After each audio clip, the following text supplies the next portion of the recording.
Hello, and welcome to the Everyday English Lounge. My name is Ralph, and I'm here with my wonderful co-host, Angela. Hello, everyone. It's lovely to be here. Today, we have a very useful topic for you. We're going to talk all about pets, specifically how to describe your dog or cat to your neighbors. This is perfect for when you move to a new place or meet new people in your community. That's right, Angela. And we'll also share some adorable animal stories and useful care tips along the way.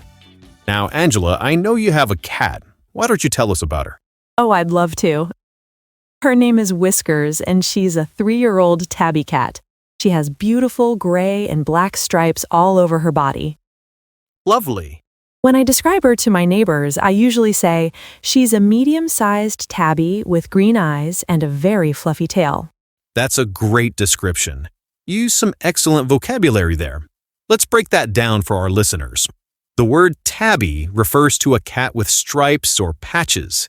It's a very common type of cat pattern. Can you say that with me? Tabby. T-A-B-B-Y. And fluffy is a wonderful adjective to describe soft, thick fur. It's much more descriptive than just saying hairy or furry. Exactly. Now, I have a dog named Max. He's a golden retriever and he's quite large. When I meet my neighbors, I often say, Max is a friendly golden retriever. He's very energetic but well-behaved around people. That's important information to share, Ralph. You're not just describing what Max looks like, but also his personality and behavior.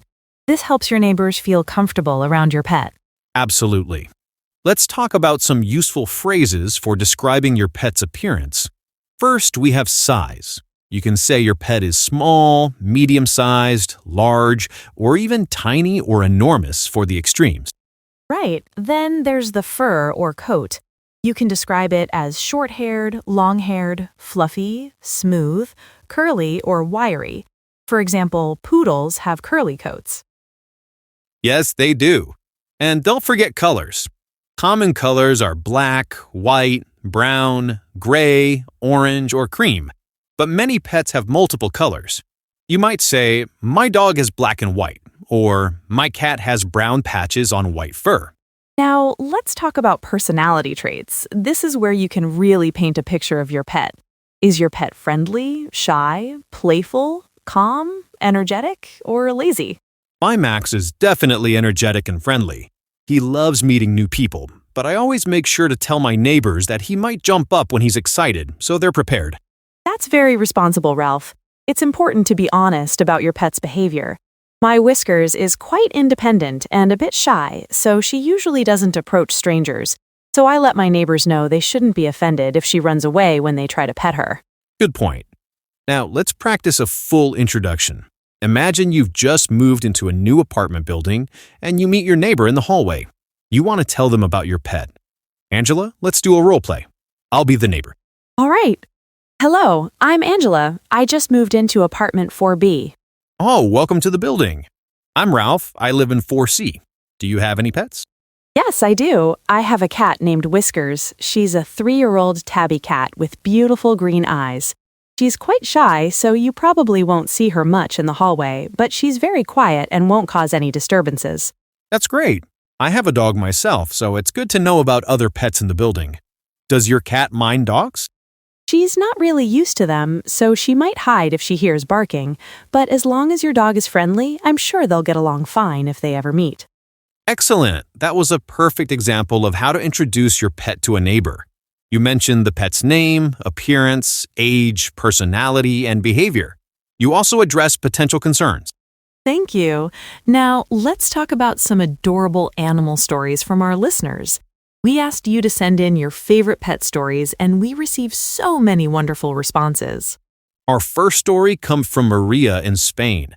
She writes, my dog Luna is a small beagle with floppy ears and brown spots. One day, I was gardening in my front yard, and my new neighbor walked by. Luna ran up to her with a flower in her mouth that she pulled from my garden. Oh no! My neighbor laughed and said it was the sweetest welcome gift she'd ever received. Now they're best friends, and Luna visits her every morning. Oh, that's adorable. Beagles are known for being friendly and curious. Maria used great descriptive words there: small beagle, floppy ears, and brown spots.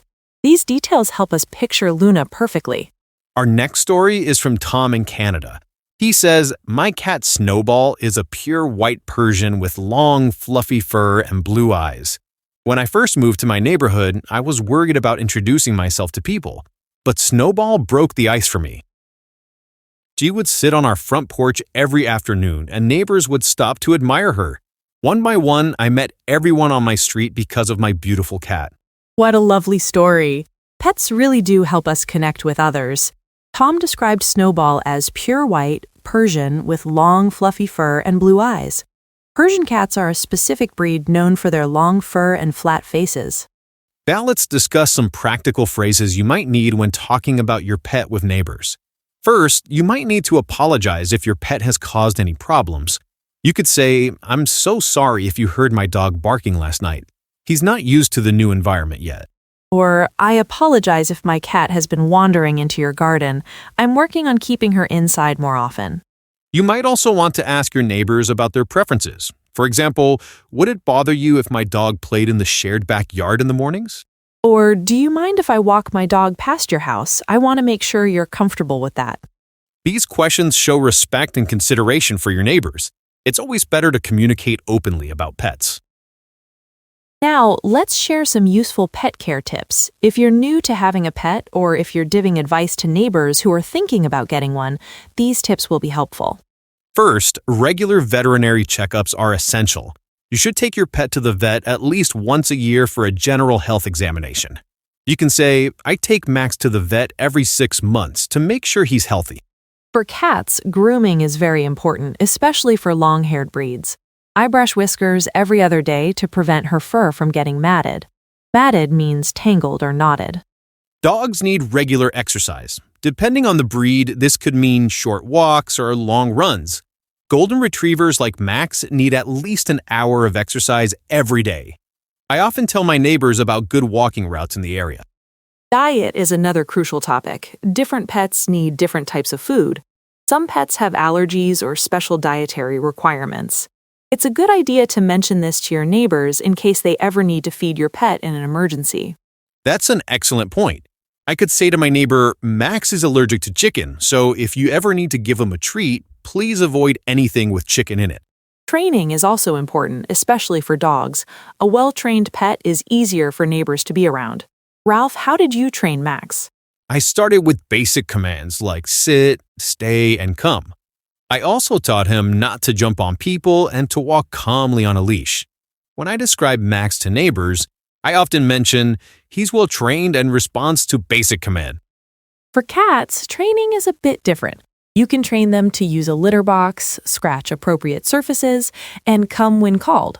I always tell my neighbors that Whiskers is litter trained and uses a scratching post, so she won't damage any shared property. Let's talk about some more advanced vocabulary for describing pets. If your pet is young and full of energy, you can call them playful or boisterous. Boisterous means energetic and noisy in a cheerful way. If your pet is older and calmer, you might describe them as mellow or gentle. These words suggest a peaceful, easygoing temperament. Some pets are protective of their owners. This means they might bark or act defensive if they think their owner is in danger. It's important to mention this to neighbors so they understand the behavior. And some pets are sociable or outgoing. These pets love being around people and other animals. They're usually easy to introduce to neighbors. Here's another story from our listeners. This one is from Yuki in Japan. She writes, "My dog Mochi is a small Shiba Inu with reddish-brown fur and a curly tail. He's very independent and sometimes stubborn. I love that name, Mochi. When I moved to my new apartment, I was nervous about having a dog in a building with many neighbors. But Mochi is surprisingly quiet. He rarely barks and he's very clean. I made sure to introduce him to all my neighbors on the first week, and everyone loves him now. Some neighbors even ask if they can take him for walks." What a heartwarming story. Yuki did exactly the right thing by introducing Mochi early on. She also described his appearance and personality clearly. A Shiba Inu is a Japanese breed, and they're known for being clean and somewhat cat-like in their independence. Our final story today comes from Lisa in Australia. She says, "I have 2 cats, Peanut and Butter. Peanut is an orange tabby, and Butter is a cream-colored Siamese.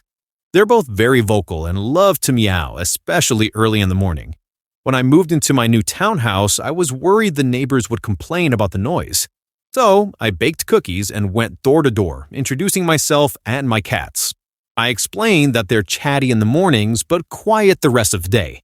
My neighbors were so understanding, and one even said she enjoys hearing them because it reminds her of her childhood cat. That's such a thoughtful approach. Lisa showed great consideration by addressing a potential issue before it became a problem, and bringing cookies is always a nice touch when meeting new neighbors. Absolutely. Now let's practice some useful sentences you can use when describing your pet to neighbors. Repeat after me. My dog is very friendly and loves meeting new people. My cat is independent and prefers to stay indoors. My pet is well-trained and won't cause any disturbances. I walk my dog twice a day, usually in the morning and evening. My cat is shy at first, but she warms up to people over time. If my pet ever bothers you, please let me know right away. Those are all excellent sentences that show you're a responsible pet owner and a considerate neighbor. Before we finish today's episode, let's quickly review some key vocabulary. First, we learned about pet types: tabby cats, golden retrievers, beagles, Persians, Shiba Inus, and Siamese cats. We also learned descriptive words for appearance: fluffy, smooth, curly, wiry, floppy ears, and various colors like reddish-brown, cream-colored, and pure white. For personality, we covered friendly, shy, energetic, calm, playful, independent, sociable, protective, mellow, gentle, and boisterous. And don't forget important phrases like well-behaved, well-trained, won't cause disturbances, and responds to commands. Remember, when you're describing your pet to neighbors, you want to include 4 main things: appearance, personality, behavior, and any special considerations or concerns. And always be honest and proactive. If your pet might cause noise or other issues, it's better to mention it up front rather than wait for complaint. One last tip. Consider creating a small information card with your pet's name, your contact information, and any important details like allergies or medical conditions. You can give this to close neighbors in case of emergencies. That's excellent advice, Angela. It shows responsibility and helps build trust with your neighbors. Well, that's all the time we have for today's episode of the Everyday English Lounge. We hope you learned some useful phrases and vocabulary for describing your pets. Remember to practice these phrases in real conversations. The more you use them, the more natural they'll become. And if you have any adorable pet stories or questions about describing your pets in English, please send them to us. Thank you so much for listening today. We'll be back next week with another practical English topic. Until then, keep practicing your English every day. And give your pets an extra cuddle from us. Take care, everyone, and goodbye. Goodbye.